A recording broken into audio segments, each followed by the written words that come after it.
नए साल की शुरुआत हो चुकी है 2026 में। सबका स्वागत है। नमस्कार। अक्सर नया साल मतलब नए लक्ष्य, नए रेजोल्यूशंस और बड़ी बड़ी प्लानिंग। बिल्कुल। लेकिन आगे दौड़ने से पहले आज हम एक पल रुककर पीछे देखना चाहते हैं। आज की चर्चा उन सबको के बारे में है जो गुजरा हुआ साल 2025 हमें सिखा गया। और ये कोई सक्सेस हैक्स या मोटिवेशनल कोट्स नहीं है। नहीं, बिल्कुल नहीं। ये जिंदगी के वो अनुभव हैं जो गलतियों, रिश्तों और कभी-कभी खामोशी से सीखे गए हैं। बिल्कुल। आज हम 15 ऐसे ही सबकों पर थोड़ी गहराई से बात करेंगे। ये वो बातें हैं जो अक्सर रोजमर्रा की भागदौड़ में कहीं खो जाती हैं। तो चलिए इस विचार यात्रा को शुरू करते हैं। और इससे पहले कि हम शुरू करें, अगर आप भी ऐसे ही ज्ञानवर्धक विषयों पर और वीडियो देखना चाहते हैं तो इस चैनल को सब्सक्राइब करना ना भूलें। हाँ, इस वीडियो को लाइक करें और अपने परिवार और दोस्तों के साथ शेयर करें ताकि वे भी इन महत्वपूर्ण सबकों से कुछ सीख सकें। चलिए अब शुरू करते हैं। तो पहला सबक कहाँ से शुरू करें? चलिए शुरुआत करते हैं उन सबकों से जो हमारे अंदर के इंसान से जुड़े, हमारी पर्सनल ग्रोथ से। एक बहुत दिलचस्प बात सामने आती है, उम्र और विनम्रता का रिश्ता। कहा गया है कि अगर उम्र बढ़ने के साथ विनम्रता नहीं आ रही तो कुछ गड़बड़ है। मतलब इंसान सिर्फ बूढ़ा हो रहा है, समझदार नहीं। एग्जैक्टली। सुनने में थोड़ा कठोर लगता है ना? हाँ, पर इसमें बहुत गहरी सच्चाई है। यहाँ विनम्रता को कमजोरी की तरह नहीं देखा गया है। तो फिर किस तरह देखा गया है? इसे सीखने की क्षमता के तौर पर देखा गया है। सोचिए, जब हम बच्चे होते हैं हम कितनी जल्दी सीखते हैं। हाँ, क्योंकि हम मानते हैं कि हमें कुछ नहीं पता। बिल्कुल। लेकिन जैसे जैसे उम्र बढ़ती है हमारे अनुभव वो हमें जिद्दी बना सकते हैं। हम सोचने लगते हैं, अरे मैंने दुनिया देखी है, मुझे सब पता है। और जिस पल ये सोच आती है, सीखना बंद हो जाता है।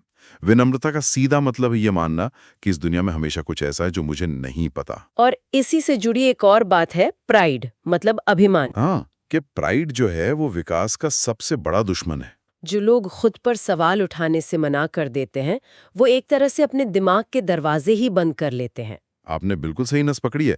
विकास के लिए सबसे जरूरी वाक्य पता क्या है? क्या? शायद मैं गलत हो सकता हूँ। ये कोई कमजोरी का साइन नहीं है, ये इंटेलेक्चुअल ऑनेस्टी मतलब बौद्धिक ईमानदारी का सबसे बड़ा साइन है। ये एक चाबी की तरह है। हाँ, एक चाबी जो सीखने के वो सारे दरवाजे खोल देती है जिन्हें हमारा ईगो बंद करके रखता है। जब आप ये मान लेते हैं तो आप दूसरों को सुन पाते हैं, नई चीजें आजमा पाते हैं और अपनी गलतियों को एक सीढ़ी बना पाते हैं। ये बात मुझे अगले सबक की याद दिलाती है जो कहता है कि जो वाकई में प्रतिभाशाली लोग होते हैं ना, हाँ, वो खुद को बहुत गंभीरता से नहीं लेते। अच्छा। सोचिए किसी महान वैज्ञानिक या कलाकार के बारे में। उनकी सबसे बड़ी खोजें अक्सर तब हुई जब वो खेल रहे थे। हाँ, जब वो नतीजों की परवाह किए बिना बस एक्सपेरिमेंट कर रहे थे। बिल्कुल, वो प्रोसेस को रिस्पेक्ट देते हैं, रिजल्ट के बोझ तले दबते नहीं है। वो अपनी गलतियों पर हंस सकते हैं क्योंकि वो जानते हैं कि हर गलती एक डेटा पॉइंट है। एक जानकारी है। हाँ, एक जानकारी कि अच्छा ये तरीका काम नहीं करता, चलो दूसरा आजमाते हैं। खुद को बहुत ज्यादा गंभीरता से लेना वो इस खेलने की आजादी छीन लेता है, जो असल में सीखने की पहली सीढ़ी है। बिल्कुल। ये आपको कठोर बना देता है, जबकि महारत हासिल करने के लिए लचीलापन चाहिए। और इन सब उतार चढ़ाव के बाद, इन गलतियों और सीखने की प्रक्रिया के बाद जो एक सबक सबसे मजबूती से सामने आता है वो है हमारी सहनशीलता का, हमारी रेजिलियंस का। हाँ, हम अक्सर सोचते हैं कि हम मुश्किलों को झेल नहीं पाएंगे, कि ये परेशानी हमें तोड़ देगी। लेकिन 2025 ने शायद हम सबको याद दिलाया कि हम अपनी सोच से कहीं ज्यादा मजबूत हैं। हाँ, और खासकर तब जब हम किसी प्यार या जिम्मेदारी के लिए कुछ कर रहे होते हैं। सही बात है। जब बात अपने परिवार, अपने बच्चों या अपने काम पर आती है तो इंसान में एक छिपी हुई ताकत जाग जाती है। इसे ऐसे समझिए, कोयले का एक टुकड़ा साधारण सा दिखता है, लेकिन जब उस पर जबरदस्त दबाव और गर्मी पड़ती है तो वही हीरा बन जाता है। क्या बात है। मुश्किल समय हमें तोड़ता नहीं बल्कि हमारी असलियत से हमारा परिचय करवाता है। हमें हमारी वो छिपी हुई ताकत दिखाता है जिसके बारे में हमें खुद भी नहीं पता होता। और ये छिपी हुई ताकत सिर्फ पर्सनल चैलेंजेस में ही नहीं बल्कि हमारे काम और हमारी एम्बिशंस में भी दिखती है। बिल्कुल। यहाँ से हम अपने दूसरे खंड पर आते हैं जो बाहरी दुनिया से जुड़ा है। इसमें एक बहुत ही दिलचस्प और थोड़ी उल्टी लगने वाली बात कही गई है। अच्छा, क्या? कि जिंदगी आपको वो चीज तभी देती है जब आप उसका पीछा करना छोड़ देते हैं। शांति, इज्जत, सफलता, इन्हें जितना जोर से चेस करो ये उतना ही दूर भागते हैं। हाँ, ये सुनने में उल्टा लगता है लेकिन इसके पीछे एक गहरा मनोविज्ञान है। समझाइए जरा। यहाँ चेस करने और अलाइनमेंट में होने का फर्क समझाया गया है। इसे ऐसे समझिए पीछा करना मतलब नदी के बहाव के उल्टी दिशा में तैरना। मतलब बहुत मेहनत, बहुत छटपटाहट, लेकिन आप आगे नहीं बढ़ते। एग्जैक्टली। इससे एंग्जाइटी पैदा होती है क्योंकि आप एक कमी की मानसिकता से काम कर रहे हैं। आपको लगता है कि वो चीज आपके पास है नहीं। तो फिर अलाइनमेंट का क्या मतलब हुआ? अलाइनमेंट का मतलब है अपनी नाव को बहाव की दिशा में कर देना। आप मेहनत अब भी कर रहे हैं, नाव चला रहे हैं, लेकिन अब नदी की एनर्जी भी आपके साथ है। अच्छा। जब आप सफलता का पीछा करने के बजाय खुद को बेहतर बनाने पर, अपने काम को इम्प्रूव करने पर फोकस करते हैं, तो आप अलाइनमेंट में आ जाते हैं। और तब चीजें आपकी तरफ अट्रैक्ट होती हैं? हाँ, सफलता और इज्जत आपकी तरफ खिंची चली आती है, क्योंकि आप सही दिशा में सही ऊर्जा के साथ मेहनत कर रहे हैं। संदेश साफ है, अपना काम करो, प्रोसेस पर भरोसा रखो और नतीजों को जिंदगी पर छोड़ दो। ये बहुत प्रैक्टिकल सलाह है। और इसी तरह की एक और प्रैक्टिकल सलाह बच्चों के बारे में है। लोग अक्सर सोचते हैं कि बच्चे होने से प्रोडक्टिविटी कम हो जाती है, करियर स्लो पड़ जाता है, लेकिन यहाँ एक अलग नजरिया है। क्या? बच्चे प्रोडक्टिविटी कम नहीं करते, वो आपसे ज्यादा कुशल होने की मांग करते हैं। बिल्कुल, बच्चे जिंदगी को धीमा नहीं बल्कि नुकीला मतलब शार्प बनाते हैं। आपका फोकस लेजर शार्प हो जाता है। पर कई लोग इस बात से सहमत नहीं होंगे। उनका तर्क होता है कि नींद पूरी न होना, लगातार ध्यान भटकना, इससे फोकस नुकीला कैसे हो सकता है?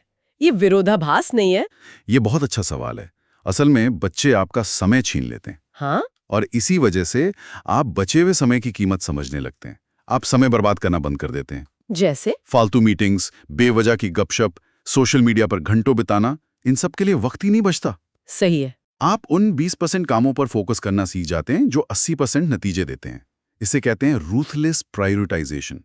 आपकी क्षमता कम नहीं होती, आपकी फालतू चीजें करने की आदत खत्म हो जाती है। मतलब बच्चे एक तरह के नेचुरल प्रोडक्टिविटी कोच बन जाते हैं। एक तरह से हाँ, और ये फोकस इस बात पर भी निर्भर करता है कि हम किस माहौल में हैं। हमारे आसपास के लोग, हमारी जगह। हाँ, एक सबक कहता है कि अगर आपका माहौल आपकी ऊर्जा खत्म करता है या आपके विकास को रोकता है, तो वहां से जल्दी निकल जाना ही बेहतर है। लेकिन ये कहना आसान है, करना मुश्किल। बहुत मुश्किल। कई बार हम आराम के नाम पर, डर की वजह से या लोग क्या कहेंगे सोचकर एक गलत जगह पर टिके रहते हैं। ये दूरी बनाना कई बार मुश्किल होता है, खासकर जब बात हमारे सबसे करीबी लोगों की हो। और यहीं पर हमारी चर्चा का सबसे जरूरी हिस्सा आता है, हमारे रिश्ते। Human connection. हाँ, एक बात जो सीधे तौर पर कही गई है, अगर आपके पास एक अच्छा लाइफ पार्टनर है, जो विचारशील है और साथ मिलकर एक बेहतर जिंदगी बनाना चाहता है, तो आप वो लॉटरी जीत चुके हैं जिसके बारे में ज्यादातर लोग जानते भी नहीं। इस बात को जितनी गंभीरता से लिया जाए कम है। जिंदगी में बहुत सी चीजें आती जाती रहती हैं। पैसा चला गया, वापस कमाया जा सकता है। सही है। करियर में झटका लगा, आप फिर से खड़े हो सकते हैं। सेहत बिगड़ी तो उसे भी सुधारा जा सकता है। लेकिन एक गलत पार्टनर वो सब कुछ छीन लेता है। हाँ, वो आपकी हर चीज धीरे धीरे छीन लेता है। आपका आत्मविश्वास, आपकी मानसिक शांति, आपका समय और आपकी ऊर्जा। और एक अच्छा पार्टनर? वहीं दूसरी तरफ एक अच्छा पार्टनर हर खुशी को दोगुना और हर मुश्किल को आधा कर देता है। ये जिंदगी का सबसे बड़ा आशीर्वाद है, जिसे कभी हल्के में नहीं लेना चाहिए। ये बात 100% सही है। और रिश्तों में एक और पहलू है जिसके बारे में सोचना हमें असहज करता है। कौन सा? माता पिता के साथ समय। एक सबक हमें याद दिलाता है कि उनके साथ हमारा समय सीमित है। हम हमेशा सोचते हैं बाद में कॉल कर लेंगे या अगले महीने मिलने चले जाएंगे, लेकिन हर टाला गया फोन कॉल या विजिट की एक कीमत होती है। ये एक ऐसा सच्चाई है जिसे हम स्वीकार नहीं करना चाहते। हम मानकर चलते हैं कि वो हमेशा रहेंगे, लेकिन समय रेत की तरह हाथ से फिसलता जाता है। तो सलाह क्या है? सलाह बहुत सीधी है। यादें बनाएं, अफसोस नहीं। वो एक फोन कॉल, वो एक हफ्ता जो आप उनके साथ बिता सकते हैं, वो किसी भी मीटिंग या प्रोजेक्ट से ज्यादा कीमती है, क्योंकि यह समय ये वापस नहीं आने वाला। वाकई। चलिए अब एक हल्के फुल्के लेकिन उतने ही असरदार सबक पर चलते हैं जो रिश्तों को मजबूत बनाने के तरीके से जुड़ा है। अच्छा। सबक ये है कि सबसे अच्छी बातचीत वो होती है जिसका कोई एजेंडा नहीं होता। और इसके विपरीत जो चीज रिश्तों को तोड़ती है वो लड़ाई नहीं बल्कि खामोशी है। ये दोनों बातें एक ही सिक्के के दो पहलू हैं। बिल्कुल।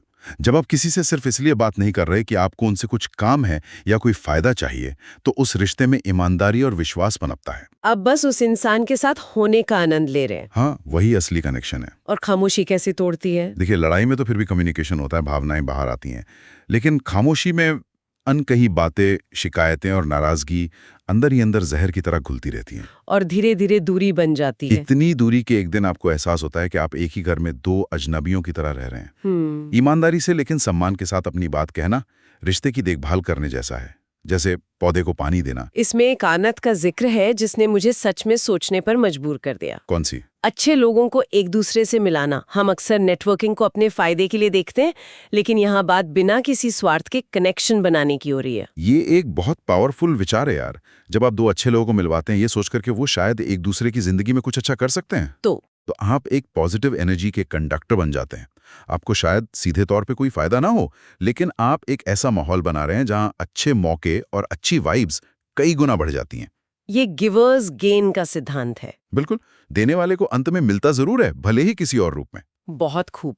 अब अंत में कुछ सबक एक संतुलित और शांत जीवन जीने के बारे में है। A balance life? हाँ, इनमें से एक है कि हर किसी के पास दो शौक मतलब हॉबीज होने चाहिए। दो? हाँ, एक जो शरीर को मजबूत करे और दूसरा जो दिमाग को तेज करे। और इन्हें लग्जरी नहीं बल्कि मेंटेनेंस की तरह देखना चाहिए। सही कहा। जैसे हम अपनी गाड़ी या बाइक की सर्विसिंग करवाते हैं ताकि वो ठीक से चलें, वैसे ही हमारे शरीर और दिमाग को भी नियमित मेंटेनेंस की जरूरत होती है। एक हॉबी जैसे दौड़ना, जिम जाना या कोई खेल आपके शरीर को फिट रखती है और तनाव कम करती है।